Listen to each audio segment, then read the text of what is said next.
నమస్తే అండి అందరికీ. ఎలా ఉన్నారండి అందరూ?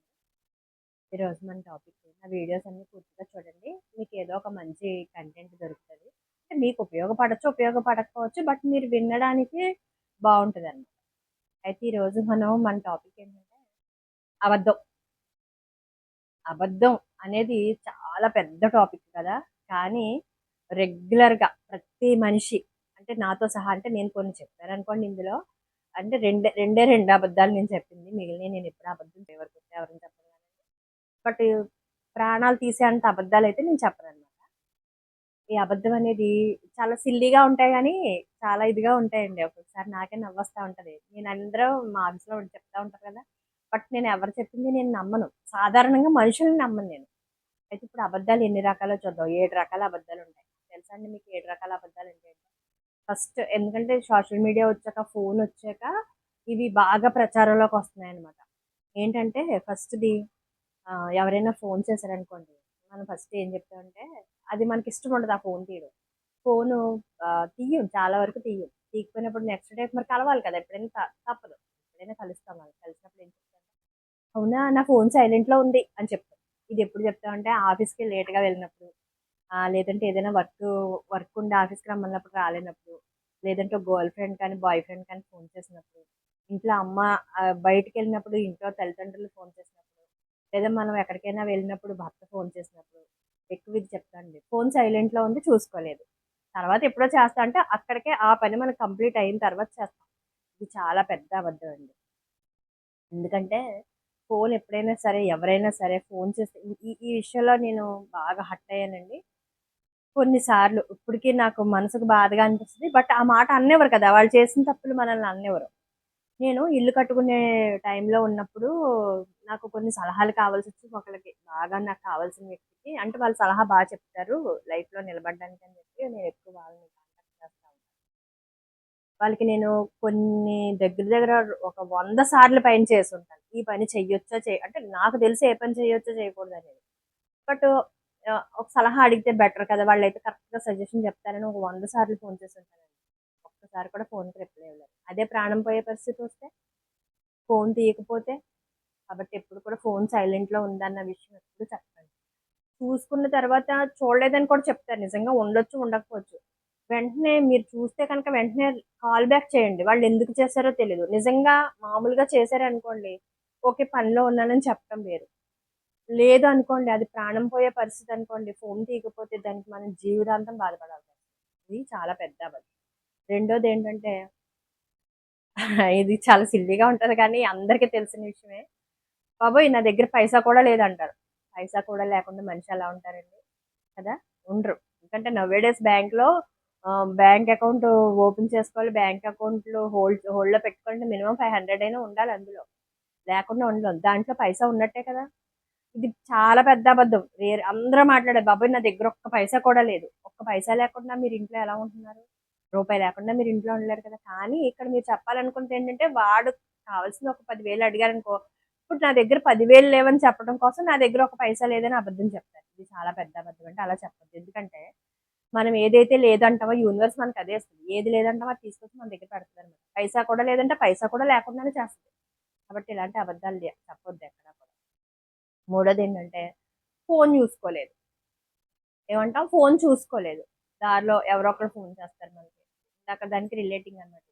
ఇందాకడదంటే ఫోను సైలెంట్‌లో ఉందని అబద్ధం చెప్తాం. ఇప్పుడేమంటే ఇంకా ఆళ్ళకి ఫోను ఇంకా ఆళ్ళతో మాట్లాడే ఉద్దేశ్యం మనకు లేదని అన్నప్పుడు, నేను ఫోను చూడలేదండి అంటారు. ఇది చాలా పెద్ద అబద్ధం. ఎందుకంటే నౌ ఏ డేస్ ప్రస్తుతం ఉన్న రోజుల్లో గాని, ఈ ఫోను అనేది మన చేతిలోకి, మన జీవితంలోకి ఎంటర్ అయిన రోజు నుంచి ఫోను చూడకుండా ఒక మనిషి 10 నిమిషాలు కూడా ఉండలేకపోతున్నాడండి. ఏదో సైంటిస్ట్ ఆయన పేరేదో పేరండి. ఆయన చెప్తారు పర్ డే ఒక నిమిషంలో ఒక వ్యక్తి ఫోను ఆన్ చేసి, ఆఫ్ చేసి ఇలా బటన్ ఆఫ్ చేస్తారు కదండీ! ఇది ఫోన్ ఒకసారి ఆన్ చేయడానికి ఒక నిమిషానికి 973 సార్లు ఎన్ని సార్లో ఆన్ చేస్తాడట ఒక్క నిమిషానికి. ఏదో చెప్తారండి దానికి స్ట్రాటజీ ఏదో. అలాంటప్పుడు ఫోన్ చూడలేదని ఎందుకంటాం? అది అనడానికి సరిపో అది వింతగా కూడా ఉంటది. ఎందుకంటే అందరి చేతుల్లో ఫోన్ ఉంటుంది. ఒకటి కాదు 2 ఇంతకుముందు ఒకటి ఉండేదండి పాపం. ఇప్పుడు అందరికి రెండేసి ఫోన్‌లు. ఒక సిమ్ ఒక దాంట్లో, ఒక సిమ్ ఒక దాంట్లో 4 సిమ్‌లు. మరి అలాంటప్పుడు ఫోన్ చూడలేదు, ఇంక ఫోన్ చూడలేదని ఎందుకు అబద్ధం చెప్తారండి? ఇది కూడా చాలా పెద్ద అబద్ధం అండోయ్! ఇలాంటి అబద్ధాలు వినొద్దు. ఇంకోటేంటంటే, ఆఫీస్‌లో మీరేదైనా సరదాగా ఎక్కడికైనా ఎళ్ళాలనిపిస్తది. ఏదైనా చూడాలనిపిస్తది. లేదంటే మీకు ఈరోజు ఆఫీస్‌కెళ్ళాలనిపిస్తది. ఆఫీసర్ మీకు సెలవివ్వరు. అప్పుడు మీరేం చేస్తారంటే, చాలా పెద్ద అబద్ధం అండి. ఇలాంటియి ఎప్పుడు ఆడొద్దు. మా అమ్మ చచ్చిపోయింది. మా తాత చచ్చిపోయాడు. మా అమ్మమ్మ చచ్చిపోయాడు. ఇది నేను ప్రాక్టికల్‌గా చూసానండి. నాకు తెలిసిన ఒక వ్యక్తి మన దగ్గర ఎప్పుడో డబ్బులు తీసుకున్నారు. వాళ్ళ గురించి ఏదో సంథింగ్ జరిగినప్పుడు వాళ్ళు కోర్ట్‌కి అటెండ్ అవ్వాల్సొస్తే కోర్ట్‌లో పిటిషన్ ఏమనేసారంటే, మా అమ్మ చచ్చిపోయింది. అందుకే నేను రాలేనని చెప్పి కోర్ట్‌లో పిటిషన్ ఏసారండి. నిజంగా వాళ్ళ అమ్మగారు బ్రతికే ఉన్నారు. ఇది నన్ను నేను జీర్ణించుకోలేకపోయిన మాటనమాట. తప్పండి. తల్లి చనిపోయిందన్న మాట ఎప్పుడు అనకూడదు. ఎందుకంటే ఏమో పరిస్థితులు ఎలా ఉన్నాయో చెప్పలేం. కాబట్టి ఎప్పుడు కూడా ఇలాంటి అబద్ధాలు ఆడొద్దు. చచ్చిపోయినోళ్ళని చంపేయండి కావాలంటే. కానీ బతికున్న వాళ్ళని ఎప్పుడు కూడా చచ్చిపోయారని మాత్రం అనొద్దు. మా వోళ్ళు చనిపోయారు, వీళ్ళు చనిపోయారు. లేకపోతే మా తాత చనిపోయాడు, మా మామ చనిపోయారు, మా అత్త చనిపోయారు. ఇలాంటివి చెప్పి లీవ్స్ పెట్టద్దు. మీకు లీవ్ కావాలంటే అడగండి. ఆల్రెడీ మీకు 15 లీవ్‌లు, 20 లీవ్‌లు ఉంటాయి. ఆఫీసర్‌ని కన్విన్స్ చేసుకోండి. అంతేకాని ఎప్పుడు కూడా వాళ్ళు చనిపోయారు, వీళ్ళు చనిపోయారని చనిపోయారు అని మాత్రం ఎప్పుడు కూడా అబద్ధం చెప్పొద్దు. ఇది ఒక్కటి మాత్రం గుర్తుపెట్టుకోండి బాగా. ఇంకోటేంటంటే మనం ఫోన్ చేసినప్పుడు ఎక్కడికైనా ఫ్రెండ్స్‌తో ఎక్కడికైనా ఎళ్ళినప్పుడు, ఇంకో చోటకెళ్ళినప్పుడు వాళ్ళు ఫోన్ చేస్తే, "ఆ! వచ్చేస్తున్నాను ఒక్క 2 నిమిషాల్లో అక్కడ ఉంటానంటాం." యాక్చువల్‌గా 2 నిమిషాల్లో మనం ఇంట్లోంచి కూడా బయటకి బయలుదేరం. ఇది ఇంకా పెద్ద అబద్ధం కదండీ! ఇది చాలా పెద్ద అబద్ధం. 2 నిమిషాల్లో వచ్చేస్తారంట. 2 నిమిషాల్లో ఎవ్వరూ రాలేరండి. మినిమమ్ మనం ఇంట్లోంచి బయటికి తలుపేసుకొని, తాళమేసుకొని లేదా మనం ఇంట్లోనే ఉన్నాం. ఏదైనా సర్దుకుని వెళ్ళాలంటే మినిమమ్ 10 నిమిషాలు పడతది. 10 నిమిషాల్లో వస్తానంటే ఏం పోద్ది అవతలోళ్ళు వెయిట్ చేస్తారు. 2 నిమిషాలు అనేసరికి వాళ్ళు వచ్చేస్తున్నారు అని వెయిట్ చేస్తారు. ఇది కూడా నాకు ఎక్స్‌పీరియన్స్ ఉంది. నేను ఒక పని మీద ఏదైనా బయటికెళ్ళాలని అనుకున్నప్పుడు ఎవరికైనా ఫోన్ చేస్తాను. ఒక వ్యక్తికే ఫోన్ చేస్తాను. ఆళ్ళేం చేస్తారంటే, "ఇదిగో 5 నిమిషాల్లో వచ్చేస్తానంటారు." ఆళ్ళకి కనీసం గంటన్నర పడుతది. 5 నిమిషాల్లో వస్తానన్నవాళ్ళు గంటన్నర పడతది. ఈ గంటన్నర మన మైండ్ ఎక్కడెక్కడెక్కడెక్కడెక్కడెక్కడో 5, 2 నిమిషాల్లో వస్తానన్నారు రాలేదు. ఏం చేశారు? ఎక్కడ జరిగిందా? ఏమైనా జరిగిందా? ఏంటి? ఈ మనకిక్కడ ప్రెషర్ పెరిగిపోతూ ఉంటది. ఇలాగ నేను ఒక 5 ఏళ్ళు చూసానండి. ఆ తర్వాత 2 నిమిషాలు, 5 నిమిషాలని అన్నప్పుడు గంటన్నర, 10 నిమిషాలని అన్నప్పుడు 3 గంటలు నేను టైం యేసుకుంటాననమాట. కాబట్టి దాన్ని బట్టి మీరు ప్రిపేర్ అయిపోవచ్చు. కాబట్టి ఇలాంటి అబద్ధం కూడా చెప్పొద్దు. ఎందుకంటే అవతలోళ్ళకి బీపీ ఉండొచ్చు, షుగర్ ఉండొచ్చు. 2 నిమిషాల్లో వస్తానన్నాడు రాలేదంటే ఆడికి బీపీతో, షుగర్‌తో పడిపోయాడంటే మీరే దానికి బాధ్యులవుతారు. కాబట్టి ఇలాంటి అబద్ధం కూడా చెప్పొద్దు. ఇంకొకటేంటంటే మొగోళ్ళు ఎక్కువ చేత్తా ఉంటారండి ఇది. బార్‌లో అదిని.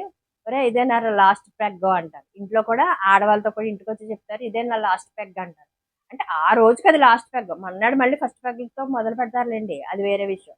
ఇది కూడా పచ్చి అబద్ధం కదండీ! ఇది ఈ మధ్య నేనేదో సీరియల్‌లో చూసాను. భార్యాభర్తలిద్దరి దాంట్లో సీరియల్స్ చూడను. బట్ ఏదో చిన్న సీన్ వస్తే చూసాననమాట. "ఇదే నా లాస్ట్ పెగ్గు" అనడం. ఇది కూడా చాలా చిత్రంగా ఉంటదనమాట. ఇంకొకటేంటంటే ఇది ఇది ఈ మధ్యన బాగా ఎక్కువైపోయినాయండి. సోషల్ మీడియా వచ్చాక, ఫేస్‌బుక్స్ వచ్చాక, ఇన్‌స్టాగ్రామ్స్ వచ్చాక బాగా ఎక్కువైపోయినాయి ఏంటంటే, "నువ్వే నా ఫస్ట్ గర్ల్ ఫ్రెండ్, నువ్వే నా ఫస్ట్ బాయ్ ఫ్రెండ్." అంతకుముందు చాలా రిలేషన్స్ ఉన్నాయి. అంతకుముందు చాలా కంటెంట్స్ వాళ్ళిద్దరి మధ్యన జరిగుండొచ్చు. బ్రేకప్స్ అయ్యి ఉండొచ్చు. ఎన్నన్నా జరిగుండొచ్చు. కానీ "నువ్వే నా ఫస్ట్ గర్ల్ ఫ్రెండ్, నువ్వే నా ఫస్ట్ బాయ్ ఫ్రెండ్" అని అబద్ధం చెప్పి అవతల వాళ్ళ మనసు గెలుచుకోవడం అనేది చాలా తప్పండి.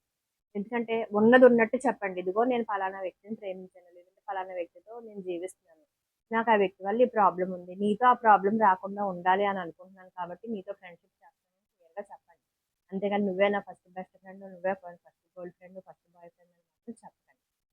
ఇంకొకటి నేను ఇక్కడ ఏంటి సజెషన్ ఇచ్చేంత దాన్ని కాదు కానీ నేనేం చెప్పదలుచుకున్నానంటే ఎప్పుడు కూడా ఒక రిలేషన్ మనకి కరెక్ట్‌గా లేదు.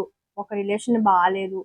ఒక భార్యాభర్తలిద్దరూ విడిపోయారో, లేదంటే భర్త చనిపోయాడో, లేదంటే గర్ల్ ఫ్రెండ్ ఎళ్ళిపోయిందో, లేతే బాయ్ ఫ్రెండ్ ఎళ్ళిపోయాడో, ఇలాంటి రిలేషన్స్ ఒక్కసారి బ్రేకప్ అయినప్పుడు ఇంకొక రిలేషన్ పెట్టుకోవడానికి ప్రయత్నం చేయకండి. ఎందుకంటే ఇది కర్మకు సంబంధించిన విషయం. ఆల్రెడీ ఒకటి పోయింది అని అన్నప్పుడు మన కర్మ బాలేదు కాబట్టి అది పోయింది. ఆహ్, అదే కర్మ బావుంటే అది పోదు కదా మనకి. ఒకటి. రెండోదేంటంటే మన ప్రవర్తన బాలేదు కాబట్టి అది పోయింది. మన ప్రవర్తన బావుంటే అది పోదు కదా! ఇది గుర్తుపెట్టుకోండి. నాకు తెలిసిన రీసెంట్‌గా ఒక ఆమె ఉన్నారు. ఆమెకి మ్యారేజ్ అయింది. ఇద్దరు పిల్లలున్నారు.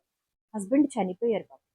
చనిపోయిన తర్వాత అలా ఉండిపోవాల్సింది. చనిపోయిన 8 సంవత్సరాల తర్వాత మ్యారేజ్ చేసుకుంటే మ్యారేజ్ చేసుకుంది. ఇద్దరు పిల్లలు, మగ పిల్లలిద్దరూ బావున్నారు. అయితే ఆ పిల్లల మనసులో ఏంటంటే, మా అమ్మ మళ్ళీ మమ్మల్ని చూడకుండా, మా గురించి ఆలోచించకుండా మ్యారేజ్ చేసుకుందని ఈ పిల్లల మనసులో ముద్ర పడిపోయింది. ఆ వచ్చిన అతను ఏంటంటే ఎవరికో కన్న పిల్లల్ని నేనెందుకు చూడాలి అని ముద్ర